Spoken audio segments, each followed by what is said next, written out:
রাসূলুল্লাহ বলেছেন আমার পরে ৩০ জন মিথ্যেবাদী নবুয়তের দাবি করবে। তার মধ্যে একজন তো দাবি করছে রাসূলের জীবদ্দশায়, একটা ছিল মেয়ে লোক আর একটা ছিল পুরুষ। পুরুষটার নাম ছিল মুসাইলামা কাযযাব, নামই ছিল কাযযাব। কাযযাব মানে মিথ্যাবাদী। দেখছেন অবস্থা, নামই মিথ্যাবাদী। উম্মতেরা কইল যে আপনি তো একজন নবী, আমরা সৌভাগ্য আর দুর্ভাগ্য হোক আপনারা নবী বলে মানলাম। মুহাম্মদ সাল্লাল্লাহু আলাইহি ওয়াসাল্লামের কাছে প্রায় জিবরাইল আসে আর ওহী আনে, আর আপনি আমাদের কোনো ওহী দিতে পারলেন না। বলছো কয় যে কেবল না নবী হইলাম, অপেক্ষা করো ওহী আসবেন। বেশ কিছুদিন যাওয়ার পর খুব চিন্তা ভাবনা করে কয় যে ওহী একটা আসছে। উম্মতেরা সব দৌড়ে আসছে, কি ওহী? কয় যে এইমাত্র শেষ রাত্রে জিবরাইল আসছিল, আইসে আমারে কয়ে গেল একটা সূরা নাজিল করলো। সূরাটা কি? ইন্না আতাইনাকাল আকাক ফাসাল্লি লিরাব্বিকা ওয়াজআক ইন্না শানিয়াকা হুয়াল আবলাহ। উম্মতেরা কয় সর্বনাশ, এই সূরা পড়তে গেলে তো আমরা কাইসা মরে যাব। এর অর্থ তো খুব বিকায়দা। কি কি সূরা নাজিল হইল আপনার উপরে? ইন্না আতাইনাকাল আকাক মানে আমি তোমাকে হুতুম পেশা দান করেছি, সুতরাং তুমি তোমার প্রভুর উদ্দেশ্যে নামাজ পড়ো আর চিৎকার মারো, কারণ তোমার শত্রুরা সাদা এবং কালো বর্ণের। আমরা তো আগামাথা কিছু বুঝলাম না, কি হই? আচ্ছা ঠিক আছে, পয়গম্বর মুহাম্মদ সাল্লাল্লাহু আলাইহি সাল্লামকে তার উম্মতেরা নিয়ে যায় তাদের বাগানে, মাঝে মধ্যে নিয়ে যায়। নিলে পরে যে কুয়ায় পানি থাকে না, শূন্য কুয়া পানিতে ভরে যায়। যে গাছতলা দিয়ে তিনি হেঁটে যান, যে খেজুর গাছে খেজুর নাই সেই গাছতলা দিয়ে রাসূল হেঁটে গেলেন, গাছে ফল ধরে যায়।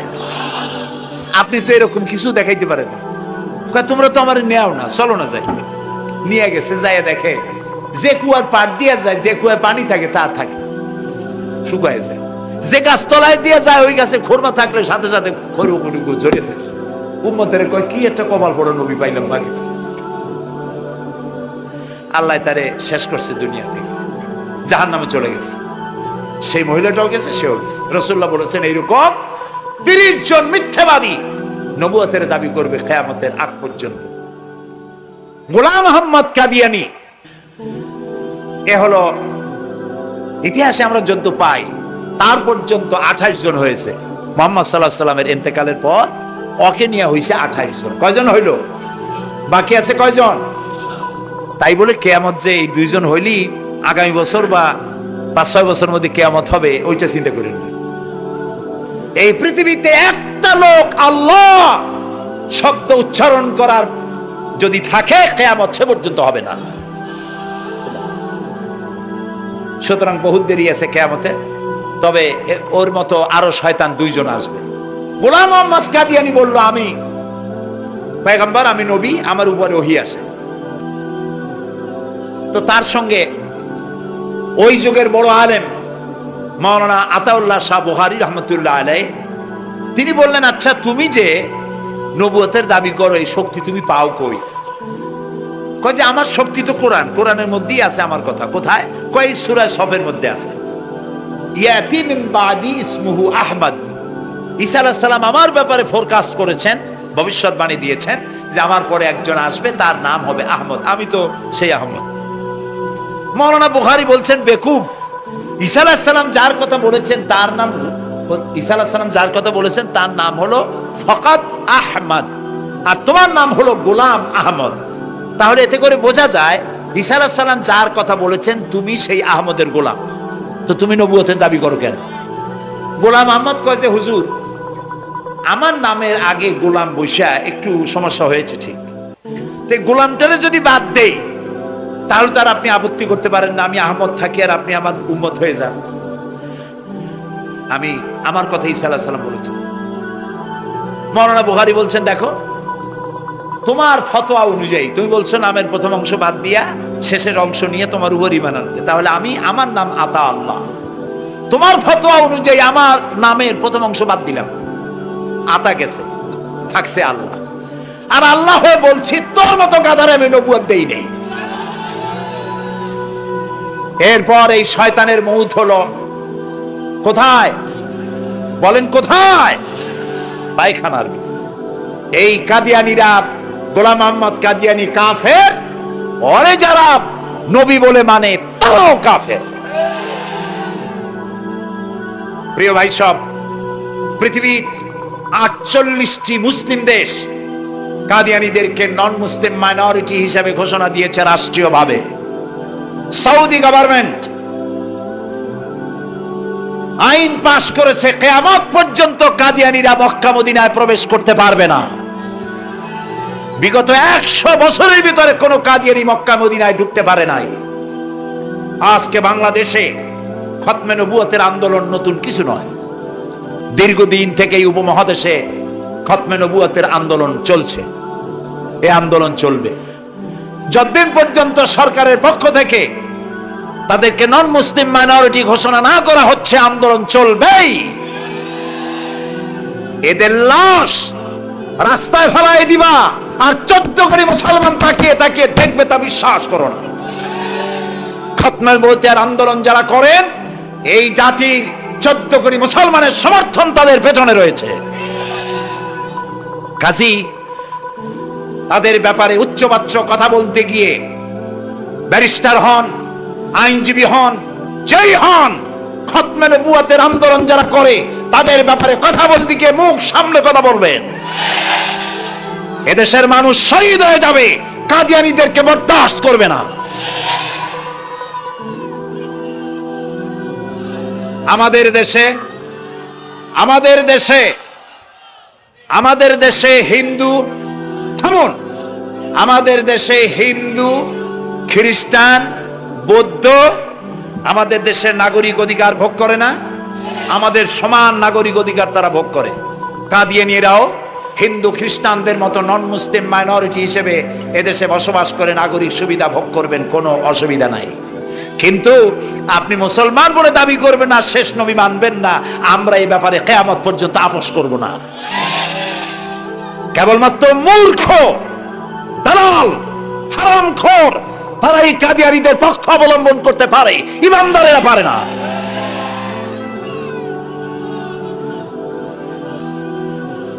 কাদিয়ানীরা যে সব মসজিদ তৈরি করে, এগুলি মসজিদ নয়, এগুলি উপাসনালয়। হিন্দুদের মন্দিরকে যেভাবে আমরা সম্মান করি, ওদের উপাসনালয়কে সম্মান করি। কিন্তু কাদিয়ানীরা যতদিন মুসলমান নামের পরিচয় দিতে থাকবেন, আমরা আমাদের অধিকার আদায়ের জন্য সুশৃঙ্খল ভাবে গণতান্ত্রিক পদ্ধতিতে আমরা এই অধিকার আদায়ের চেষ্টা করব। খতমে নবুয়তের আন্দোলন কোনো রাজনৈতিক আন্দোলন নয়, এটি আমাদের ইমানের আন্দোলন। যারা আন্দোলন করতেছেন তারা আমাদের ফরজে কিফায়ার দায়িত্ব পালন করছেন। প্রিয় ভাই সব, রাসূলের প্রতি ঈমান আনতে হলে এরকম ঈমান আনতে হবে, তারপরে আর কোন নবী আসবে না। তারপরে কথা হলো তাকে অনুসরণ করতে হবে, পায়ের নখকাটা থেকে শুরু করে মাথার চুল পর্যন্ত জীবনের সব ক্ষেত্রে রাসূলের অনুসরণ করতে হবে। তিনি সেনাপতি ছিলেন, শ্রমিক ছিলেন, পিতা ছিলেন, নানা ছিলেন, স্বামী ছিলেন, ঠিক না? তিনি রাষ্ট্রপ্রধানও ছিলেন। আজকে যারা ধর্ম আর রাজনীতি আলাদা করেন তারা মুনাফিক, মুসলমান নয়, তারা কি? মুনাফিক। এই জন্য আমাদেরকে মনে রাখতে হবে, নবী করিম সাল্লাল্লাহু আলাইহি ওয়াসাল্লাম রাষ্ট্র পরিচালনা করেছেন। যারা ধর্ম আর রাজনীতি আলাদা করে তারা মুসলমান হিসাবে আল্লাহর কাছে পরিচিত হতে পারবেন। প্রিয় ভাই সব, নবীজি মক্কা থেকে মদিনা এলেন, মদিনা এসে রাষ্ট্রপ্রধানের দায়িত্ব পালন করলেন। আজ তিনি রাষ্ট্রপ্রধান, কোরআন হলো সংবিধান, কোরআনের আইন চালু করে দিলেন। চুরি বন্ধ হলো, ডাকাতি বন্ধ হলো, জেনা ব্যভিচার বন্ধ হয়ে গেল, মানুষ দরজা খুলে ঘুমাবার সুযোগ পেল। সুবহানাল্লাহ, সুবহানাল্লাহ। নবী করিম সাল্লাল্লাহু আলাইহি ওয়াসাল্লাম একটি সুন্দর সুখী সমাজ পৃথিবীতে চালু করে গেলেন। আজ আমাদের ভাগ্য যদি খুলতে হয়, রাসূলের অনুসরণ করি আমাদেরকে রাষ্ট্র পরিচালনা করতে হবে। ইসলাম সন্ত্রাসকে প্রশ্রয় দেয় না, ঠিক না ভাই? আমাদেরকে যারা সন্ত্রাসী বলে, ওরাই তো সন্ত্রাসের দাদা, ওরা সন্ত্রাসের জন্মদাতা। আমাদেরকে সন্ত্রাসী বলো? আমি আমেরিকায় বক্তব্য করেছি, লন্ডনে বক্তব্য করেছি, আমি তাদেরকে বলছি তোমরা আমাদেরকে সন্ত্রাসী বলো? আমাদের দেশে যাইয়া দেখো, তোমাদের এখানে সমস্ত সুপার মার্কেটগুলি সব বন্ধ হয়ে যায় বেলা 4টায়, কোনো মার্কেট খোলা থাকে না। কেন খোলো না? তোমরা সিকিউরিটি দিতে পারবে না বলে খোলো না। চুরি হবে, ডাকাতি হবে, লুটপাট হবে, এই জন্য বিকেলেই সব বন্ধ হয়ে যায়, রাতে কোনো দোকান খোলা থাকে না। যাও তো আমাদের দেশে, আমাদের তো সন্ত্রাসী বলো গরিব দেশ, আমাদের দেশের বাবুরহাটে, নরসিংদীর কাছে বাবুরহাট, যেটাকে এই দেশের ম্যানচেস্টার বলা হয়, সারা রাত কোটি কোটি শত কোটি টাকার কাপড় চোপড় বেচা কিনা হয়, পুলিশের গন্ধ খুঁজে পাওয়া যায় না, সারা রাত বেচা কিনা হয়। গ্রামের বাজারগুলি যায় দেখেন, আমাদের দেশে যশোরে, খুলনায়, উত্তরবঙ্গে রাত 2টা 2:30 পর্যন্ত বেচা কিনা হয়, ঠিক না? এই যে আমাদের দেশে আল্লাহর মেহেরবানি, এবারে যে ঈদের সময় ঈদ আর পূজা একসাথে হইল, মুসলমান মেয়েরা, হিন্দু মেয়েরা সোনা দানা গলায় পরিয়া, হাতে পরিয়া, তারপরে বাজারঘাট ঈদের কেনাকাটা, পূজার কেনাকাটা করছে, কোনো অসুবিধা হয়নি, ঠিক না? আল্লাহর মেহেরবানি র্যাবে জি যা করার করছে। মক্কা শরীফে, মদিনা শরীফে দেখলাম লোকেরা হাত তুলে, বাংলাদেশি লোকেরা ওখানে যারা আছে, র্যাবের জন্য দোয়া করছে, আল্লাহ র্যাবের প্রতি তুমি রহমত নাজিল করো, আল্লাহ রহম করুন কোন। আমি দেশের যতটা অসুবিধা হয়েছিল তার থেকে অনেক গুণ জ্ঞান হয়ে গেছে, আলহামদুলিল্লাহ, আলহামদুলিল্লাহ। প্রিয় ভাই সব, এই যে আল্লাহ রাব্বুল আলামিন মুসলমানদেরকে পৃথিবীর মধ্যে সবথেকে বেশি শান্তি প্রিয় করেছেন, কোন আলহামদুলিল্লাহ। তোমরা আমার মক্কা যাইয়া দেখো, মক্কা মদিনায় যাইয়া দেখো, আমাদের কেউ সন্ত্রাসী, মক্কা মদিনায় লক্ষ লক্ষ মানুষ এই যে সব চলে গেছে, এখন কোথায় গেছে? সারা পৃথিবী থেকে মানুষের এখন ছুটছে ছুটছে, পৌঁছে গেছে, আর পথে আছে, প্লেনে আছে, নদীতে আছে, গাড়িতে আছে, সুবহানাল্লাহ। লক্ষ লক্ষ মানুষ চলে গেছে, সবার একই ড্রেস, একই গন্তব্য, একই স্লোগান, লাব্বাইক আল্লাহুম্মা লাব্বাইক। সব মানুষ চলে গেল। আমি 96-তে যখন পার্লামেন্টে আসলাম, প্রথম পার্লামেন্টে এক বক্তৃতার ভেতরে আমি বলেছিলাম যে আমাদের দেশে নেতা নেত্রীরা ওমরা করে, হজ করে। আচ্ছা আপনারা যাইয়া দেখেন কি করেন, কি আনেন কি? যাইয়া একটু তোয়াফ করিয়া আসার সময় আতর আর পাথর, সুরমার খুরমা পকেট ভরে নিয়ে আসে, কিন্তু চোখে দেখেন না। আল্লাহ তাআলা বলছেন, আওয়ালাম ইয়ারাউ আন্না জাআলনা হারামান আমিনান, তোমরা কি দেখতে পাও না আমার এই হারামকে আমি কিভাবে নিরাপত্তার শহর বানিয়েছি? সুবহানাল্লাহ। রাত 2:30-3টার সময় চাঁদের মতো সুন্দরী যুবতী মেয়ে, একাকিনী, কোনো পুরুষ সঙ্গী ছাড়া, নিজের ডেরা, নিজের তাবু ফেলে কাবা শরীফের ভিতরে এসে গেল, লক্ষ লক্ষ পুরুষের মধ্য দিয়ে আল্লাহর ঘর তওয়াফ করলো, তাহাজ্জুদের নামাজ আদায় করলো, এরপরে দোয়া দুরুদ করে কান্নাকাটি করে মেয়ে লোকটি একাকী লক্ষ লক্ষ মানুষের মধ্য দিয়ে নিজের ঘরে ফিরে গেল। কোন পুরুষের একবার তার চেহারার দিকে নজর পড়েছে তো দ্বিতীয়বার তার রূপ উপভোগ করার মতো সাহস কারো মনের মধ্যে জাগে না। হাজার বছরের ইতিহাস, মক্কা থেকে, মদিনা থেকে, আরাফাত থেকে, মুজদালিফা থেকে, মিনা থেকে একটা নারী লাঞ্ছিতা হয়েছে, ধর্ষিতা হয়েছে, অপমানিতা হয়েছে, এর ইতিহাস নয়। প্রিয় ভাই সব, প্রসঙ্গক্রমে এই টঙ্গী লক্ষ লক্ষ লোকেদের সমাবেশ হয়, আলহামদুলিল্লাহ বলুন। হতেই পারে তাবলীগী জামাতের ভাইয়েরা এখানে উপস্থিত হন, সারা দেশ থেকে, বিভিন্ন দেশ থেকেও লোকজন আসে, এক জায়গায় বসে আল্লাহ বিল্লাহ করে, মোনাজাত করে। এটা মনে আসলো তাই বলতেছি। কেউ কেউ এটাকে খুব বাড়াবাড়ি করেন। সে বাড়াবাড়িটা হলো, কেউ কেউ বলেন আরাফাতের পরেই দ্বিতীয় এই সমাবেশ। এই বেয়াদবি শব্দটাকে উচ্চারণ করবেন না আল্লাহর হস্তে। কোথায় টঙ্গী, কোথায় আরাফাত, আর কোথায় টঙ্গী? কি এর সাথে আপনি কি মিলান? আপনি বলুন, এখানে লক্ষ লক্ষ লোক হয়েছে, আমরাও দেখতে পাচ্ছি লক্ষ লক্ষ লোক হয়, কিন্তু আপনি কেন দ্বিতীয় সমাবেশ বলেন? কেন আপনি আরাফাতের ময়দানের পরে এই কথা বলেন? মহা গুনাহ, মহা বেয়াদবি। আরাফাতে যাওয়া ফরজ, টঙ্গীতে আসা নফল নয়। আপনি কিসের সাথে কি তুলনা করেন? জিন্দেগিতে এই চিন্তা করবেন না। কিছু কিছু লোক আছে গ্রামের মধ্যে, অবশ্য কোনো আলেম, কোন মুরব্বীরা এইসব কথা বলেন না। মূর্খ যারা, তারা এই ধরনের কথা ছড়াইছে গ্রামে, 3 বার টঙ্গিতে আসতে পারলে 1 হজের সওয়াব হয়। বলেন নাউজুবিল্লাহ। শুধু 3 বার না, কিয়ামত পর্যন্ত লোকের এখানে আসতে থাকলে আরাফাতের ময়দানে 1 সেকেন্ডের যে সওয়াব হবে তাও হবে না। আরাফাত হচ্ছে সেই ময়দান যেখানে আদম আলাইহিস সালাম থেকে শুরু করে মুহাম্মদ রাসূলুল্লাহ সাল্লাল্লাহু আলাইহি সাল্লাম পর্যন্ত সব নবীদের চোখের পানি শুকিয়েছে। পৃথিবীর কোটি কোটি মানুষ এখানে কাঁদছে। আর আল্লাহ রাসূল বলেছেন, আল হাজ্জুল মাবরুর লাইসা লাহুল জাযাউ ইল্লাল জান্নাহ। একটা কবুল হজের সওয়াব আল্লাহর কাছে বেহেশত দেওয়া ছাড়া কিছুই নেই। মান হাজ্জা লিল্লাহ ফালাম ইয়ারফুস ওয়ালাম ইয়াফসুক রাজা কায়াউমিন ওয়ালাদাতহু উম্মুহু, রাওয়াহুল বুখারী। বুখারী শরীফের হাদিস। রাসূলুল্লাহ বলছেন, আরাফাতের ময়দান থেকে হাজিরা যখন বেরিয়ে যায় সন্ধ্যায়, মা যেমন নিষ্পাপ সন্তান প্রসব করে, আরাফাত থেকে হাজিরা তেমন নিষ্পাপ হয়ে বেরিয়ে যায়। আল্লাহর রাস্তায় আপনারা এই তুলনাটা কেউ করবেন না। বলবেন অনেক বড় সমাবেশ হয়েছে, লক্ষ লক্ষ লোক হয়েছে, বাস শেষ। এটা দ্বিতীয় সমাবেশ, আরাফাতের পরে এটা দ্বিতীয় স্থান অবলম্বন করেছে। এইসব বাজে কথা আর একদিনও বলবেন না। মহাবে আদমি যদি কেউ বলে থাকেন আস্তাগফিরুল্লাহ পড়ুন আস্তাগফিরুল্লাহ।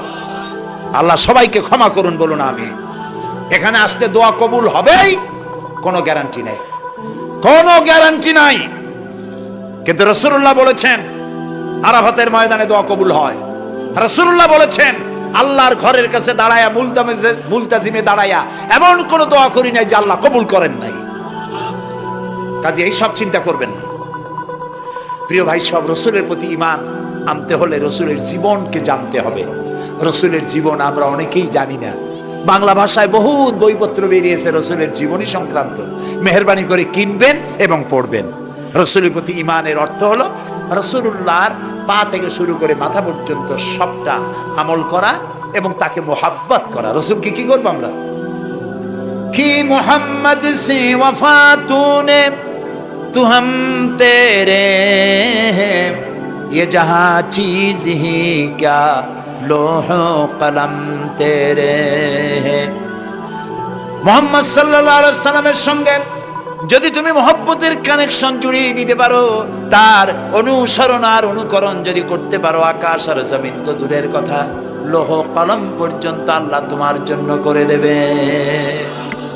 নবী করিম সাল্লাল্লাহু আলাইহি সাল্লামের উপর ঈমান আনার অর্থ হলো তার অনুসরণ অনুকরণ করা। 3 নম্বরে ওয়াতুজাহিদুনা ফি সাবিলিল্লাহি বিআমওয়ালিকুম ওয়া আনফুসিকুম। আল্লাহর রাস্তায় লড়াই করো জান দিয়া আর মাল দিয়া। কি দিয়ে কোন তো? জান দিয়া আর মাল দিয়ে। আমরা কিন্তু বলি হুজুর আসি আপনার সাথে, আপনার পিছনে আসি, জানটা দিয়ে দেব। এই মানুষেরা খুব চালাক। আপনি জান দিলে তো মাল থেকে যাবে। আগে দেবেন কি মাল, পরে দেবেন জান। মাল দিতে হবে, জান দিতে হবে আল্লাহর দ্বীন প্রতিষ্ঠার জন্য। রাসূলুল্লাহ জীবন দিয়ে, সাহাবায়ে কেরাম জীবন দিয়েছেন, রাসূলুল্লাহ রক্ত দিয়েছেন, দান মোবারক শহীদ হয়েছে। আমি দেখেছি ওহদের মাঠে, আমি ওহদে যখন সফর করেছি, আল্লাহ বহুবার নিয়েছেন আলহামদুলিল্লাহ। আমাকে সেখানকার একজন আলেম মদিনার, তিনি আমাকে নিয়ে গেলেন ওহদে বেশ কয়েক বছর আগে। ওহদে গিয়ে দেখলাম, আমাকে দেখালো যে নবী করিম সাল্লাল্লাহু আলাইহি সাল্লামের যেখানে দান শহীদ হয়ে গিয়েছিল, দাঁত মুবারক শহীদ হয়েছে, রাসূলুল্লাহ বেহুশ হয়ে পড়ে গেছিলেন। তাকে হযরতে আবু বকর, হযরত ওমর, হযরত ওসমান এই 3 জনে উঁচু করে নিরাপদ জায়গায় নেওয়ার জন্য দৌড়াচ্ছিলেন। পাহাড়ের উপরে যখন উঠতেছিলেন, ওই 3 জন রাসূলকে খাড়ে করে নিয়ে উঠতেছেন। পাহাড় তখন কাঁপতেছিল, পাহাড় কাঁপতেছে, এত বড় কাঁপন উঠেছে পাহাড়ের। পাহাড় সেই এলাকা থেকে কাগজ কাটলে, কেচি দিয়ে কাগজ কাটলে যেমন রেজা রেজা হয়ে যায়, আমার নিজের চোখে আমি দেখলাম। তিনি আমাকে দেখালেন এই সেই এলাকা যেখানে রাসূলকে উঠানো হয়েছিল। পাহাড় আল্লাহর ভয়তে কাঁপতেছিল তরতর করে। সেই উঁচা জায়গা, একটা বিশ্রামের মতো জায়গা পাহাড়ের মধ্যে, সেইখানে তাকে নিয়ে যখন রাসূলকে যখন শোয়ানো হচ্ছিল, পাহাড় কাঁপতেছে। নবী করিম সাল্লাল্লাহু আলাইহি সাল্লাম তখন বলছেন, উসবুতি ইয়া জিবাল, উসবুতি ইয়া জিবাল, ইন্নাকা আলাইয়া নবিয়্যান ওয়াস সিদ্দিকিন ওয়াস শাহীদাইন। হে পাহাড়, উসবুতি ইয়া জিবাল, হে পাহাড় থেমে যা, তোর উপর আল্লাহর নবী, তোর উপরে সিদ্দিক আর দুইজন শহীদ দাঁড়িয়ে আছে, থেমে যা। পাহাড় থেমে গেল। সিদ্দিক হযরত আবু বকর, দুইজন শহীদ তোর উপরে, হযরতে ওমর, হযরতে উসমান রাদিয়াল্লাহু তাআলা আনহুমা। কবে শহীদ হবে রাসূলুল্লাহ আজকে বলতেছেন তোর উপরে দুইজন শহীদ দাঁড়িয়ে আছে। এইভাবে কষ্ট করেছেন নবীজি, ক্ষুধায় কষ্ট করেছেন, যুদ্ধ করেছেন। তবে সেই যুদ্ধ আক্রমণাত্মক ছিল না, ডিফেন্সিভ ছিল। আক্রমণকে প্রতিহত করার জন্য তিনি লড়েছেন। প্রিয় ভাই সব, এত কষ্ট করার পর তিনি যে দিন কায়েম করে গিয়েছিলেন, আল্লাহ তাআলা বলছেন ওয়াতুজাহিদুনা ফি সাবিলিল্লাহি, আল্লাহর রাস্তায় লড়াই করো জান দিয়ে আর মাল দিয়ে আমার দ্বীনকে প্রতিষ্ঠা করার জন্য। যদি তোমরা ইসলাম বুঝে থাকো এরই মধ্যে তোমাদের জন্য কল্যাণ নিহিত রয়েছে। সুবহানাল্লাহ বলেন, এরই মধ্যে কল্যাণ। সুতরাং শুধু টুপি মাথায় দিয়ে নামাজ পড়লেই হবে না, নামাজও পড়তে হবে, আল্লাহর হুকুম হাকাম মানতে হবে, রোজাও রাখতে হবে, হজও করতে হবে, যাকাতও দিতে হবে, স্ত্রীকে পর্দায় রাখতে হবে, আমলে আখলাকে, সিরাতে সুরাতে, চলনে বলনে, ব্যবসায় বাণিজ্যে, বক্তৃতায়, রাজনীতি, অর্থনীতি, সমাজনীতি, সব জায়গায় আল্লাহ এবং রাসূলের পূর্ণাঙ্গ আনুগত্য করার নামই হলো মুসলমান হয়ে যাওয়া। সুবহানাল্লাহ। এই মুসলমান হইতে পারবো আমরা? আল্লাহ যেন তৌফিক দেখো না। আমিন। সবাই বলে না আমিন।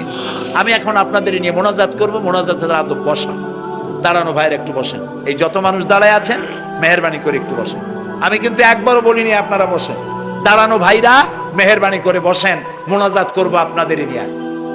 প্রায় 2 লক্ষ লোক মারা গেছে ভূমিকম্পে, আর 1 লাখের উপরে নিখোঁজ। তাদের জন্য দোয়া করবেন না? যে আল্লাহ আমাদের বাঁচাই দিলেন তাদের জন্য, তার জন্য দোয়া শুকর আদায় করবেন না? সুতরাং বসেন, বসতে বলছি, দাঁড়াতে বলিনি। মোনাজাতের জন্য সবাই বসেন, আর একটু জোরে সরে জিকির করেন লা ইলাহা লা ইলাহা